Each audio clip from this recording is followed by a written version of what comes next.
কিছু প্রতিনিধিরা এখানে থাকবো। আমাদের সংবাদ মাধ্যমে যে বন্ধুরা আছেন তারা আসবেন, ইনফর্মাল ফিডব্যাক নেওয়া হবে, ইন্টারাকশন নেওয়া করা হবে এবং সেদিন যে নিউজ স্টোরিজগুলো আছে, সেদিন যেগুলো হেডলাইন্স আছে তার উপরে আমরা কথা বলবো, তার উপরে আমরা আমাদের মিডিয়া রিয়াকশন দেব। আইডিয়া হচ্ছে যে এখানে আমরা একটা ইনফর্মাল আড্ডা মারবো, শুধু ফর্মাল প্রেস কনফারেন্স নয়, এটা কোনোভাবেই প্রেস কনফারেন্স নয়, কিন্তু ইনফর্মালি আমরা রিয়াক্ট করব এবং আমরা এখানে মিডিয়ার সাথে মিডিয়াকে ফর্মাল রিয়াকশনও দেবো, ইনফর্মাল আড্ডাও মারবো।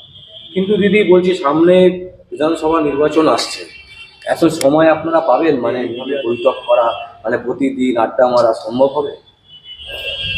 প্রদেশ কংগ্রেসের প্রতিটি বিভাগের একটি নির্দিষ্ট কেয়ারে আছে, নির্দিষ্ট কাজের জায়গা আছে। আমরা যদি প্রতিটি ডিপার্টমেন্ট তাদের নিজেদের কাজটা ভালো করে করি তাহলে কিন্তু ওভারঅল প্রদেশ কংগ্রেসের ফাংশনিং ভালো হবে। আমাদের কাজ মিডিয়াকে ম্যানেজ করা, প্রেস রিলেশনশিপ ম্যানেজ করা, মিডিয়াতে গিয়ে কথা বলা, নিজের সংবাদ কংগ্রেসের কথা মানুষের কাছে পৌঁছে দেওয়া, এবং আমরা সেই কাজের উপরে ফোকাস করব এবং আমার মনে হয় বৈঠক সেখানে একটা খুব গুরুত্বপূর্ণ ভূমিকা পালন করবে।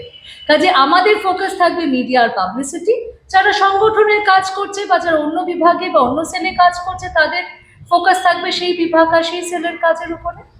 বলছি, বহু জায়গায় আমরা দেখতে পাচ্ছি যে কংগ্রেস দুর্বল মানে বিরোধীদের কাছে, তো সেই সমস্ত জায়গায় নিয়ে আপনারা কি ভাবছেন? মানে এই বৈঠক থেকে কি তার কোনো সমস্যা সমাধান হবে? দেখুন, আমরা তো এখানে সংবাদের জন্য এসেছি, আইডিয়াস এক্সচেঞ্জ করতে এসেছি। এটা বলাটা তো বোকামি হবে যে একটা বৈঠক বলে একটা ইনিশিয়েটিভ দিয়ে আমরা কংগ্রেসের সংগঠনের মধ্যে যে দুর্বলতা আছে সেই সমস্ত সমস্যার সমাধান করে ফেলতে পারবো রাতারাতি, তা নিশ্চয়ই হবে না।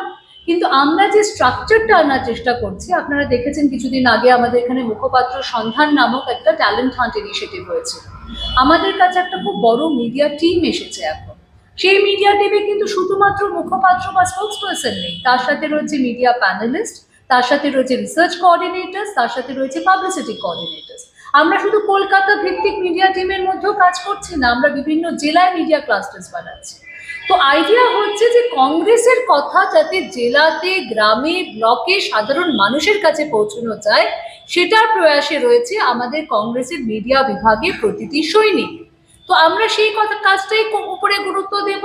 সংগঠনের কাজ সংগঠনে যারা রয়েছেন তারা করছেন, এবং সংগঠন এবং মিডিয়া যদি হাতে হাত ধরে একসাথে কাজ করতে পারে তাহলে আগামী দিনে কংগ্রেস আবার শক্তিশালী হবে বলে আমার স্থির বিশ্বাস।